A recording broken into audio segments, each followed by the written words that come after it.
Olá, essa é uma aula da formação online do Instituto Borborema, que estaremos lançando agora na próxima quinta-feira, às 19h30. Então teremos, nessa semana da formação, 4 das aulas da formação online disponíveis gratuitamente aqui no nosso canal no YouTube. Então você pode assistir às aulas domingo, segunda, terça e quarta. E na quinta-feira teremos o lançamento oficial, onde você vai poder tirar dúvidas com os nossos professores. Então, assistam às aulas e nos vemos na quinta-feira. Abraço.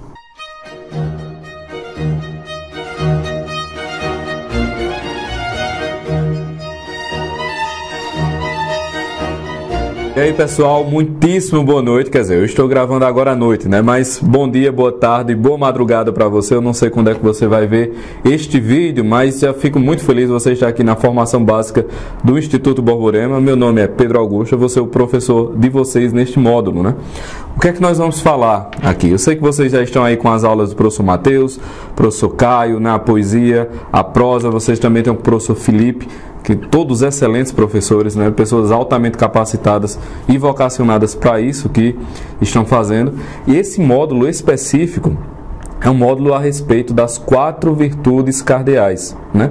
A aula de hoje vai ser uma aula introdutória às demais aulas do módulo, tá certo? Então vai ser uma coisa bem de iniciante, fica bem tranquilo, a gente vai devagar, parte por parte, sem pressa, não tem afobação, vai dar tudo certo, beleza? Tudo na mais santa paz. Então, vamos começar. Olha só. Primeiro, né, uma coisa que eu acho interessantíssima quando você pega o COF, né, do professor Olavo, que foi a base de tudo isso que nós estamos fazendo aqui. O Instituto Borborema, enquanto instituição, ele surge de um trabalho de pessoas ancoradas no COF, né? O professor Olavo, no final das contas, ele é a coluna do Instituto Borborema, né, a sua filosofia, e tanto da vida dos membros como da prática pedagógica mesmo do Instituto. Se nós tivemos outras referências intelectuais que foram se aglutinando com o passar do tempo, mas o esteio principal é o professor Olavo.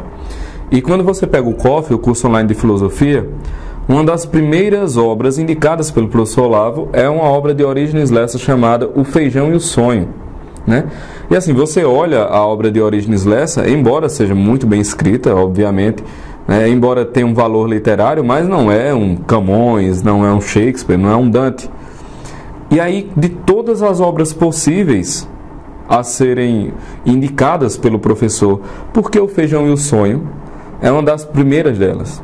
Olha só, O Feijão e o Sonho, ele trata de um dilema que, via de regra, é o dilema que a humanidade se debate ao longo de toda a sua história, que é a língua bifurcada da serpente. O que é que eu quero dizer com isso, né? Vamos ver as coisas com a linguagem simbólica, né? Esse também é um dos segredos da inteligência e da compreensão da realidade, é perceber a realidade que se expressa de maneira simbólica nas coisas criadas. Então, por que é que nós nos debatemos com a língua bifurcada da serpente? Porque o símbolo da língua bifurcada da serpente é para dizer que aquelas duas pontas que se abrem da língua da serpente, elas pertencem ao mesmo tronco venenoso, ou seja, via de regra, o erro, ele nos toca nas duas pontas que parecem opostas. Então, via de regra, o erro está aqui, você corre e encontra o erro aqui, desse outro lado. Então, essa é a língua bifurcada da serpente, que nos cerca, né? Então, por que é que O Feijão e o Sonho é uma amostra dessa língua bifurcada da serpente? Desse simbolismo de como o mal, ele costuma cercar a nossa vida e a nossa compreensão, os nossos atos. Porque é o seguinte, toda a história humana, ela vai se debatendo entre dois extremos. Ou diviniza-se o espírito e sufoca-se e se despreza a matéria, ou se diviniza a matéria e se despreza o espírito. Via de regra, as coisas estão aqui, nessas duas pontas, na ponta bifurcada da serpente. Então, quando a gente coloca isso, né, e olha O Feijão e o Sonho sob essa ótica, sob essa lente, a gente percebe que o título já demonstra essa dicotomia que não é verdadeira. É uma falsa dicotomia entre o feijão, ou seja, o que é o feijão, o símbolo do feijão, né? Sobretudo para o brasileiro, isso tem um significado ainda mais forte. Por quê? Porque todos nós, por cultura, nós temos o feijão como aquele alimento básico. Ou seja, é aquilo que dá, como nós chamamos aqui no Nordeste, da substância, né, que vem de substância, né, que dá um corpo, é algo encorpado, é algo que dá força. Então é o feijão é como o pão nosso de cada dia, né? É o feijão de cada dia. Ou seja, é aquilo que é o sustento material. Então nós temos o feijão, aqui o sustento material, veja, a coisa material, terreno, os pés na terra. E nós temos o sonho.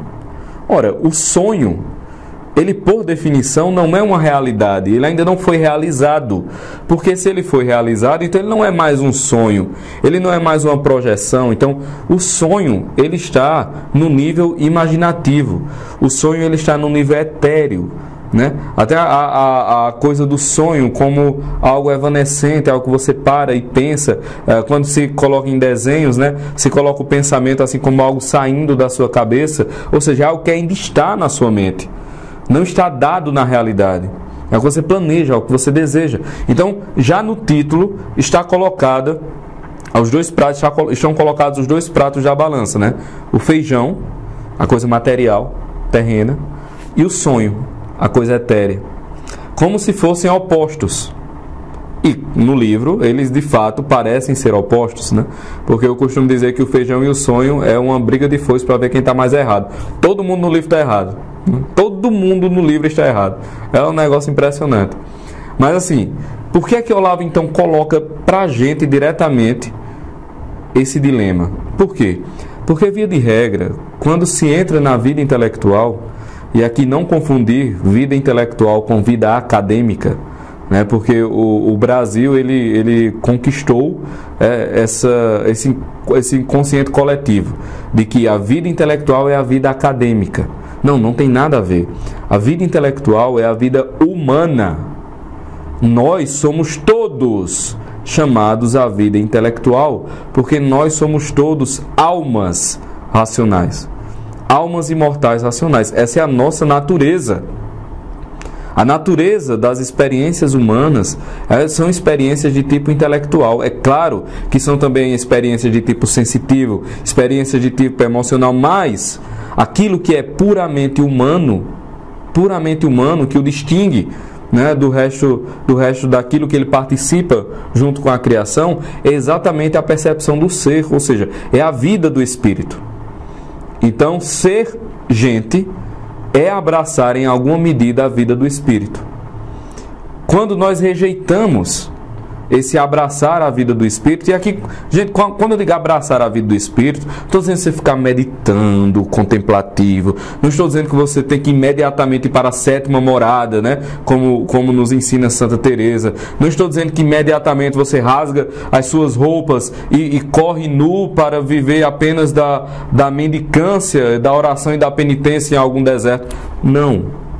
Quando eu digo a vida do espírito, é a vida que todos nós somos chamados a participar no nosso estado de vida, pelo fato de que nós somos seres humanos. Então nós vivemos, quer queira, quer não, na vida do espírito. E é preciso muito esforço para rejeitar conscientemente a vida do espírito. Entende? Então nós somos chamados a isso. Nós somos chamados à vida intelectual. E aí, quando a vida intelectual bate, você... Eita! Eu preciso aprender mais. Quando você se alegra, quando você vê um vídeo assim e diz, sabe aquele estalo que dá aquela felicidade assim, você, caramba, eu nunca tinha pensado isso, olha que coisa interessante, eu nunca tinha visto por esse lado, e você fica naquela alegria por conhecer, na alegria por saber. Veja, isso é a vida do espírito, pô. Isso é a vida intelectual. Quando você se alegra por conhecer, quando o cara se alegra por saber. Então estamos lá, conhecendo coisas novas, nos abrindo a coisas novas, mas fica como se fosse uma sensação de que esse mundo aqui é como se ele não fosse o mundo real. É como se ele fosse o sonho tocando o mundo do feijão, entende? É como se houvesse um embate entre as duas coisas, quando na verdade não há. Porque isso é um falso dilema. Isso é um falso dilema. Primeira coisa que é preciso ser dito. Por que é um falso dilema? Porque nós, eu, você, a pessoa que você ama, a pessoa que você mais odeia, o homem mais virtuoso, o assassino mais vil, todos nós somos um composto corpo e alma. Ou seja, todos nós temos uma vida imaterial unida a uma vida material. E isso é bom. Nós nem somos completamente sensoriais e animalescos como o nosso cachorrinho, como o nosso gato, como uma calopsita que você cria. Nem somos completamente imateriais, espirituais, como os anjos. Nós somos um composto corpo e alma.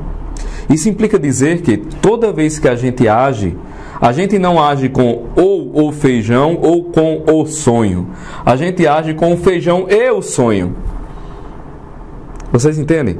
A gente age com a vida prática, com a vida material, e a gente age com a vida do espírito, com a vida intelectual. E elas se complementam e devem se complementar. Nós fomos feitos uma unidade. Veja, uma pessoa forte é uma pessoa monolítica. O que é um monolito? Uma coisa só. É um bloco só de pedra. É talhado de um só bloco de pedra. Não é uma pessoa fragmentada. Ou seja, quanto mais fragmentado o indivíduo, mais fraco vai ser, porque tem mais pontos de rachadura, entende? Então, não é um bloco contínuo. Para você quebrar um bloco contínuo, você tem que esfarelar. Eita, errei. Me ajude, maestro Moisés. Esfarelá-lo. Eita, lá. Você não vai cortar isso não, Moisés. Deixe para a galera ver como é a gravação aqui. Você vai desmontá-lo em farelos. Olha aí como ficou melhor. Então, para quebrar esse bloco monolítico, você tem que fazer isso. Se você tem um monte de compensados, de pedaços unidos ali, meio mal colados, meio mal encaixados, quando você bate com força, ele vai se desmontando exatamente nos seus pontos mais frágeis, nas suas rachaduras. Então, quanto mais fragmentado o indivíduo, quanto mais fragmentado nós estamos, mais fracos nós vamos viver, mais fracos nós vamos parecer. Entende? É claro que ninguém é um bloco monolítico puro, porque a perfeição da simplicidade do ser só há em Deus.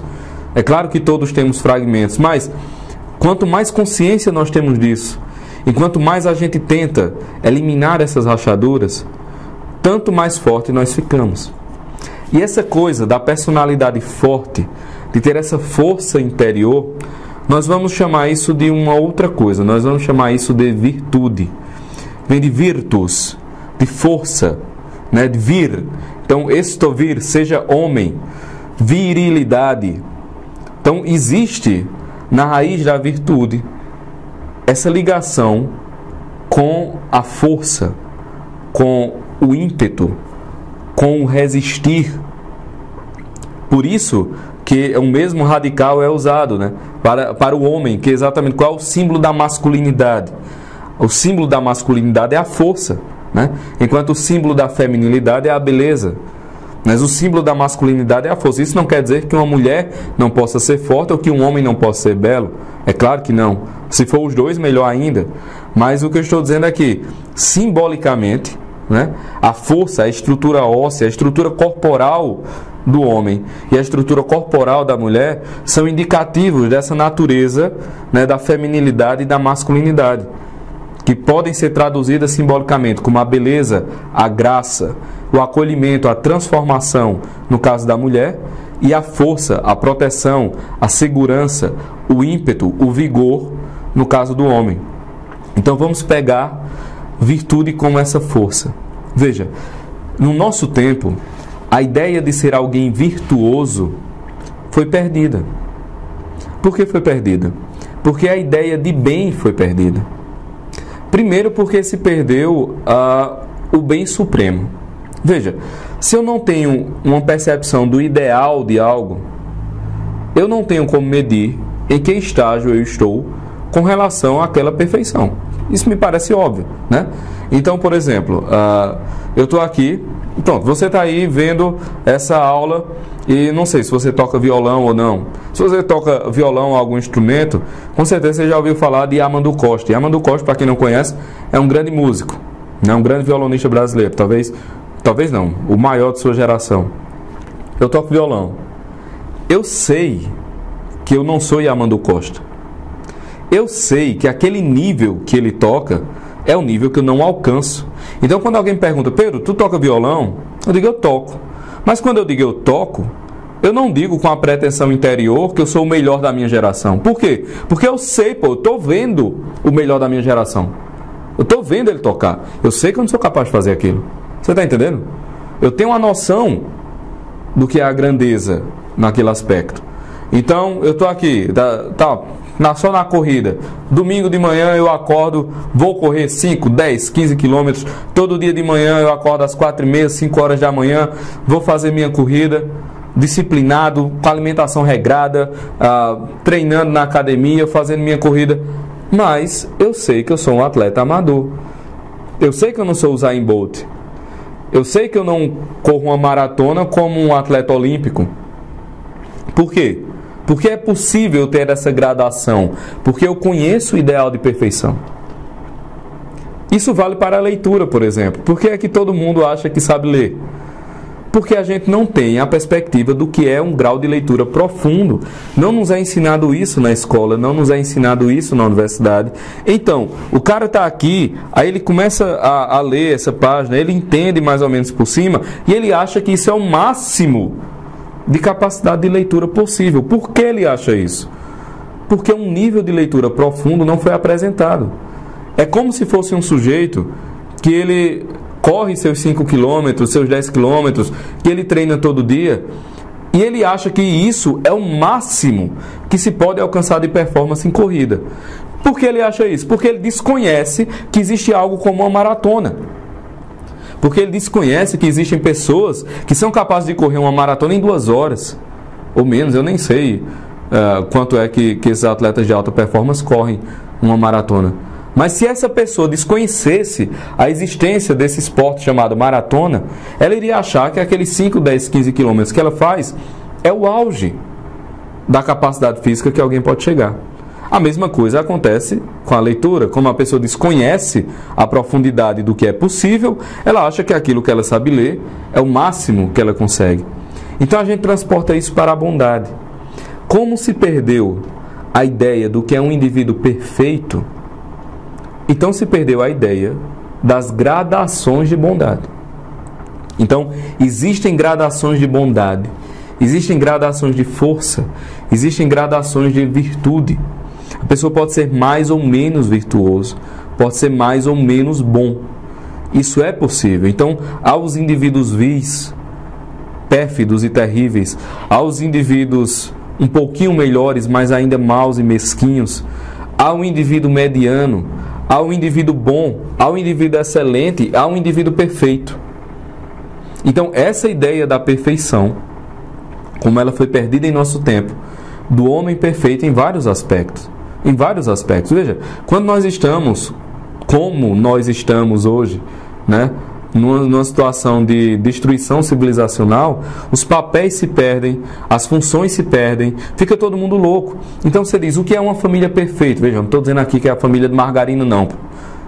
Até isso já fica difícil, porque quando a gente fala família perfeita, a gente está falando da família comercial, né? Já entra no aspecto de hipocrisia. Não, mas o que é uma família perfeita no ideal que uma família deveria ser? O que é ser um filho perfeito no ideal que um filho deveria ser? O que é ser um pai, uma mãe? O que é ser um professor, um mestre perfeito? O que é ser um trabalhador, um operário perfeito? O que é ser um artista perfeito? O que é ser um músico perfeito? O que é ser um encanador perfeito? O que é ser um artesão perfeito? Vocês entendem? Essa ideia do ideal é uma ideia que nós devemos parar para pensar, né? Porque sem isso fica difícil até a pessoa pensar em como vai avançar. Porque você pensa, beleza, eu tenho que avançar para onde? Se eu não tenho o que é o ideal de perfeição, eu não tenho para onde avançar. Certo? Então, essa ideia de virtude, a gente tem que perceber que existem indivíduos perfeitos. Existem indivíduos de virtude que nós, perto deles, não somos nada. Não somos absolutamente nada. Veja, essa humildade da própria percepção, ela é necessária à vida intelectual. Não dá para se ter uma vida intelectual sem ter essa humildade do próprio tamanho. Aliás, humildade é a própria realidade. Ser humilde é ter os pés cravados na realidade. Tanto que o orgulho que é exatamente o vício oposto à humildade, né? O Rafael Leão Cifuentes, ele diz num livro dele, qual é, meu Deus? Constância, é um livro sobre a constância, né? Ele diz que um dos motivos da inconstância é o orgulho. E no parágrafo que fala de orgulho, ele diz que o orgulho é como se fosse assim: você tem uma moldura e você tem uma tela pequenininha, né? E aí, para caber na moldura, você fica esticando a tela. Então é exatamente isso. O orgulho é assim: a gente tem uma imagem nossa muito maior do que nós somos de verdade. Então a gente cria uma moldura gigantesca nossa, mas a nossa imagem é pequena. Então, para caber na moldura, o cara tem que ir esticando. O que é que vai acontecer com a tela? Me diga aí. O que é que vai acontecer com a tela que eu estico desse jeito?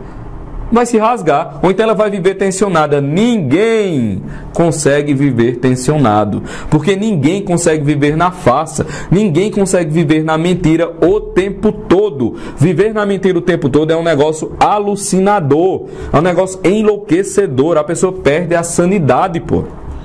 É por isso que trazer a sanidade para si é abraçar a humildade. A humildade é a medida da sanidade, porque a humildade, ela é a medida da realidade. E só na realidade a gente encontra descanso. Porque enquanto a gente não está na realidade das coisas, a gente está esticando a tela. Entende? E é claro que a gente vai rasgar. É claro que vai rasgar. E a gente rasga todo santo dia, várias vezes ao dia. Exatamente por esse fundo. Exatamente por essa essência que ela impregna as nossas ações, por conta das falhas, por conta da ausência de virtudes. E isso nos enfraquece. Voltamos ao começo. Isso é uma das rachaduras. Nós vamos nos tornando pessoas fracas. Por quê? Porque nós vamos ficando com muitas rachaduras. Nós não vamos nos tornando uma peça monolítica. Percebe? Quanto mais orgulho, mais trincado. Se nós estamos usando essa imagem do monolito, quanto mais orgulho, mais trincado. Quanto mais uma vida baseada em mentiras, em farsas, em histórias que a gente conta para nós mesmos. Eu sou uma pessoa muito boa. Não, meu filho. Deixa eu lhe dizer. Quem se acha bom, não é bom. Não há como ser bom se achando bom. Não dá. Desconfie de toda pessoa. Olha, uma pessoa que ela acha que ela é uma pessoa boa, é porque ela não tem a medida do que é a bondade. Não tem a medida do que é a bondade. Ou então, ou ela fala isso por ignorância, ou ela fala isso por malícia para lhe enganar deliberadamente. Né? Só tem essas duas coisas. Ou é ignorância, que muita gente assim, ela acha que eu não mato, aquela história, né? Eu não mato, não roubo, eu sou perfeito. Será? É claro que não é isso, né? Então, assim, para ser bom, é preciso perceber que existe um caminho muito longo a ser galgado até a bondade. E esse caminho passa pela aquisição de força, esse caminho passa por se tornar uma personalidade sólida, uma personalidade monolítica. Esse caminho passa por adquirir essa força, essa virtude. E essa virtude ela vai perpassar todo o nosso ser, ou seja, toda a nossa sensibilidade, emoção, toda a nossa vida intelectual, que somos nós um composto corpo e alma. Quando a gente conseguir essa unidade, não há distinção entre o feijão e o sonho. Tudo o que acontece na vida material, ela é iluminada pela vida intelectual. Ela é percebida mais fácil pela vida intelectual. E aquilo que a gente faz para moderar, para modelar a vida da matéria, aquilo tem reflexos no aperfeiçoamento da vida intelectual, da vida espiritual. E aí a gente se torna, de fato, o que nós nascemos para ser. Gente! Nós nascemos para ser gente. E toda pessoa é um composto corpo e alma que deveria estar em unidade, mas que por um declínio da natureza não está. Então nós temos que buscar essa unidade. Certo, Pedro? E por que você está falando tudo isso para falar da vida intelectual? Por quê, minha gente? Ninguém vai aprender como um anjo. A gente vai aprender coisas que, para colocar em prática, a gente vai usar aquilo que nós somos. A gente vai usar o feijão, entende? Assim, para alcançar o sonho, a gente vai usar o feijão. Não se toca o céu sem ter os pés cravados na terra. Nós fomos feitos para essa fronteira. Está entendendo? Então, assim, é preciso saber que a vida intelectual vai exigir que a gente seja uma unidade em busca de um bem. Qual o seu bem? Nem aprender? Só que assim, quantas coisas a gente sabe e a gente não consegue colocar em prática? Eu mesmo poderia passar aqui horas e horas e horas dizendo as coisas que eu falho, porque eu sei. Eu sei, mas eu não consigo botar em prática. E por que a pessoa não consegue botar em prática? Aí você tem questões de constituição inclusive até física, né?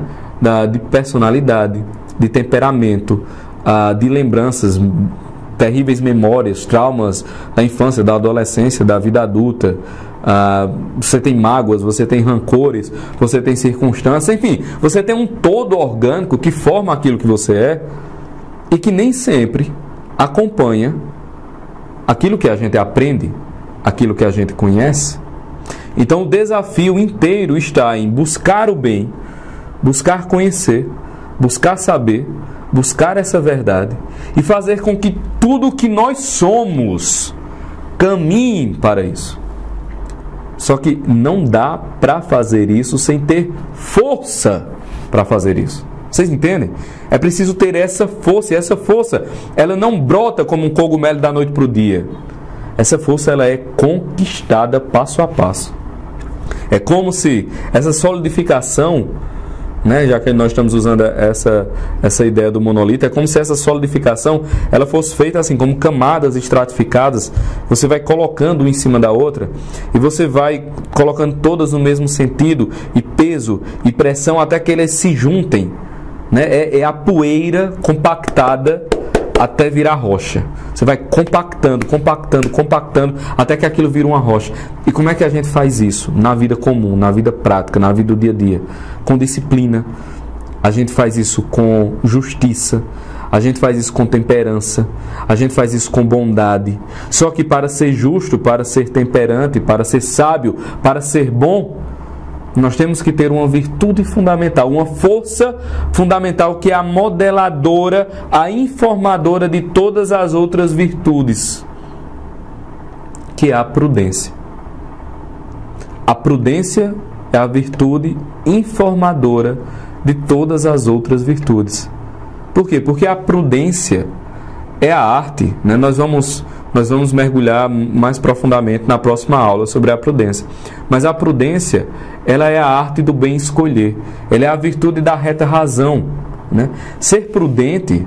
Olha, o mundo de hoje está tão louco, está tão doido, está todo mundo tão despirocado. O termo técnico é esse, viu, Moisés? O termo técnico é esse, é despirocado. Está todo mundo tão despirocado que as pessoas acham que ser prudente é ser assim.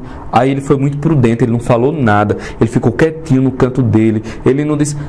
Assim, a ideia de prudência é quase uma ideia de autopreservação, de covardia, de se esconder, de não agir.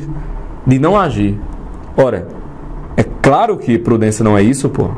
É claro que prudência não é isso. A prudência é exatamente a virtude da reta razão para a ação. Então, prudência é agir bem. O prudente, ele age corretamente. Aliás, em 90% dos casos, a prudência manda atacar. Porque a prudência é a virtude da reta razão. Então, é prudente, por exemplo, que eu veja uma pessoa com atitude suspeita vindo em minha direção, quer dizer, é meio-dia, está um sol escaldante, aqui estamos no interior da Paraíba, está um sol escaldante, ao meio-dia de verão, no interior da Paraíba. Aí o cara está andando com um casaco assim, que ele tem um palmo de tamanho o casaco, de espessura, e é folgado que dá para botar um carro dentro do casaco. Ele está andando na minha direção, com olhares suspeitos, mexendo no bolso, tirando algo que eu vejo que é como se fosse algo que reluz, algo como uma lâmina. Ora, a prudência manda que eu tome uma atitude. E qual a atitude? A atitude que é possível, a melhor atitude possível. Eu atravesso a rua, eu paro em uma casa e peço para entrar, eu começo a correr para me afastar do perigo, ou se eu tenho algum treinamento, eu já me preparo para o combate, para a luta, ou se eu estou armado, eu já fico em ponto de atenção para, se for preciso, eu tirar a arma e me defender. Ou seja, eu ajo, é prudente agir. Entende?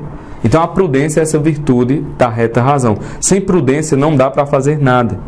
E uma coisa interessante da prudência, né? Tem aqui esse livro do Joseph Pieper. Eu não sei a pronúncia é essa ou não, mas o nome do livro é Virtudes Fundamentais. E uma coisa aqui no segundo capítulo do livro, ele diz o seguinte: a primazia da prudência significa que a realização do bem tem como pressuposto conhecimento da realidade. Olha que bacana. A realização do bem tem como pressuposto conhecimento da realidade.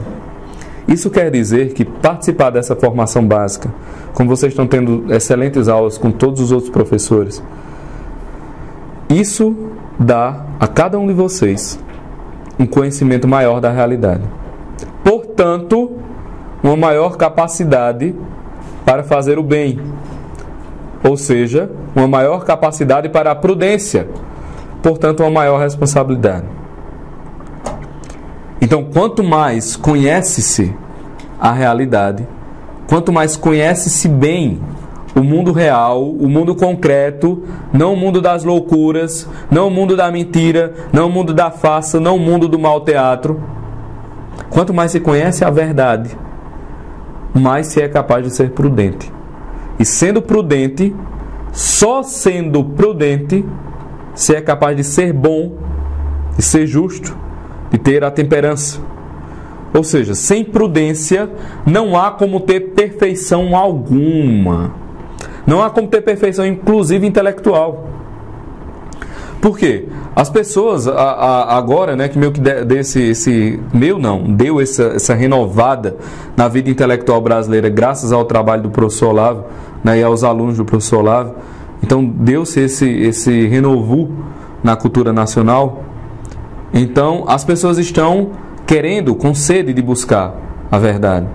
Mas muitas vezes estão esbarrando, por exemplo, em dois problemas. Um é, o que eu estudo?